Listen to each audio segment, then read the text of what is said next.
গলাটা আমার পুরাই গেল। গলায় নাকি কি অ্যালার্জি। এত ওষুধ খাইতেছি কিন্তু এটা সমস্যাটা সমাধান হচ্ছে না। একবার একটু কমতেছে, আবার আগের মতো হয়ে যাচ্ছে। তো আসসালামু আলাইকুম, কেমন আছেন সবাই? আশা করি সবাই ভালো আছেন। আলহামদুলিল্লাহ, আমিও ভালো আছি। তো আজকে পাবদা মাছ রান্না করব। পাবদা মাছগুলোকে আমি লবণ, হলুদ, মরিচ আর একটু তেল দিয়ে ভালো করে মেখে নিয়েছি। তেলগুলা দিলে পাবদা মাছগুলা ছিটকে গায়ে পড়বে না। পাবদা মাছ কিন্তু ফুটে, যার জন্য তেলগুলো দেওয়া। তো আমি পাবদা মাছগুলো ভালো করে ভেজে নিচ্ছি।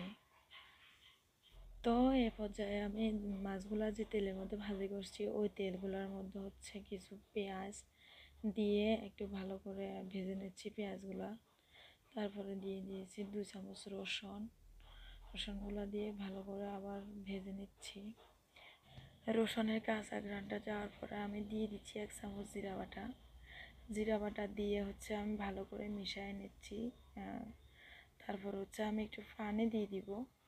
পানিগুলা দিয়ে আমি এবারে হলুদ গুঁড়া দিয়ে দিচ্ছি 1 চামচ, মরিচের গুঁড়া দিয়ে দিচ্ছি 1 চামচ, আর ধনিয়ার গুঁড়া দিয়ে দিচ্ছি 1/2 চামচ, আর জিরার গুঁড়া দিয়ে দিচ্ছি 1 চামচ। তারপর আমি একটু স্বাদ মতো লবণ দিয়ে দিয়েছি, দিয়ে ভালো করে মিশিয়ে নিচ্ছি। ভালো করে মিশিয়ে নিয়ে এগুলা মশলাগুলো কষানোর জন্য ঢাকনা দিয়ে দিতে হবে। তো আমি ভালো করে মিশিয়ে নিয়েছি, এবার ঢাকনাটা দিয়ে দিব।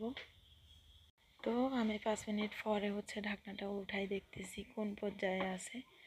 দেখতেছি আমার মশলাগুলো কষানো হয়ে গেছে। তো আমি 2টা আলু দিয়ে দিলাম এখানে। আলুটা কিন্তু খুব দারুণ আলু ছিল, নতুন আলু।